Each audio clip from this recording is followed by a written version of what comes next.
Hi hello welcome to Jason media. Second week captain గా Demon Pavan గట్టిగానే support చేసిన Ritu Chowdary house లో చిన్న ఫైట్స్, ఎమోషనల్ మూమెంట్స్ కొనసాగాయి. బిగ్ బాస్ హౌస్ లో సెకండ్ వీక్ కెప్టెన్సీ కంటెండర్షిప్ కోసం ఓనర్లు టెండర్ల మధ్య టాస్కులు పెట్టారు బిగ్ బాస్. ఈ టాస్క్ కు రీతు చౌదరిని సంచాలకుగా పెట్టారు బిగ్ బాస్ కొత్త కెప్టెన్ కోసం టైమర్ టాస్క్ ఇచ్చాడు. ఓనర్ వర్సెస్ టెండర్స్ మధ్యలో వార్ ఆధారంగా పోటీ జరిగింది. ఈ టాస్క్ స్ట్రాటజీలు వాదనలకు దారితీసింది. ఈ టాస్క్ లో రంగు పడుద్ది థీమ్, ఓనర్స్ కామర్స్ మధ్య పోటీ జరిగింది.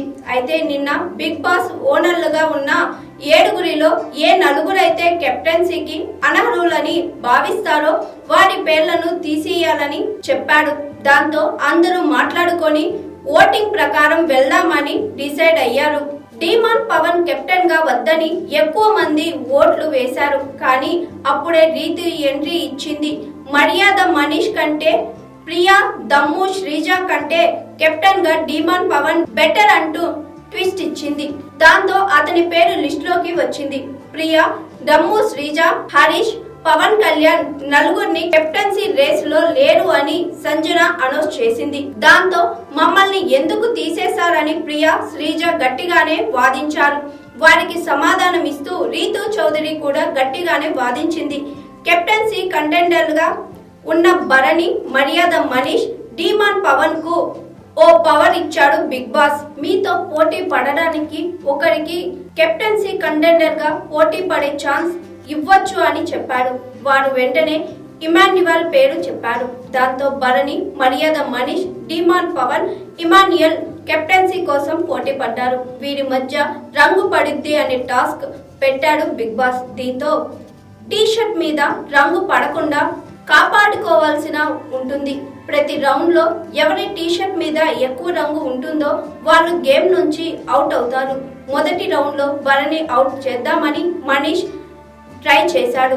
ఇమాన్యుయల్, భరణి కలిసి మనీష్ కి ఎక్కువ రంగు పూశారు. డీమాన్ మాత్రం వీరికి దూరంగా ఉండిపోయాడు.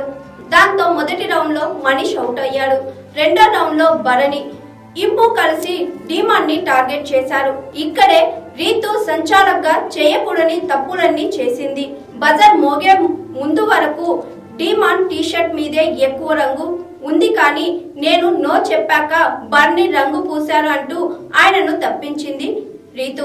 దాంతో ఓనర్లు తెగ మెచ్చుకున్నారు. కానీ భరణి ఆమెతో వాదించకుండా సైలెంట్ గా వెళ్లిపోయాడు. చివరిగా ఇమాన్యుయల్, డీమాన్ మధ్య టాస్క్ జరిగింది. టీషర్ట్ లాక్కూడదు, రంగు మీదకి విసరకూడదు, దగ్గరకు వెళ్లి రంగు పుయ్యాలి అని రూల్స్ లో ఉంది. కానీ డీమాన్ ఇమ్ము టీషర్ట్ లాగి రంగు పూశాడు. ఇది తప్పు అంటూ రీతుని అడిగినా కూడా ఆమె రివర్స్ అయ్యారు. ఇమ్ము పైనే సీరియస్ అయ్యింది. అయినా కూడా ఇమ్ము పవన్ కు గట్టి పోటీ ఇచ్చాడు. ఓపిక అయిపోయినా దమ్ము వస్తున్నా చాలాసేపు పోరాడాడు ఇమ్ము. చివరిగా కొద్ది తేడాలో పవన్ విన్ అయ్యాడు. డీమాన్ ని కెప్టెన్ చెయ్యాలనే రీతు చౌదరి గట్టిగానే ప్రయత్నించింది. ఫైనల్ గా డీమాన్ పవన్ కెప్టెన్ అయ్యాడు.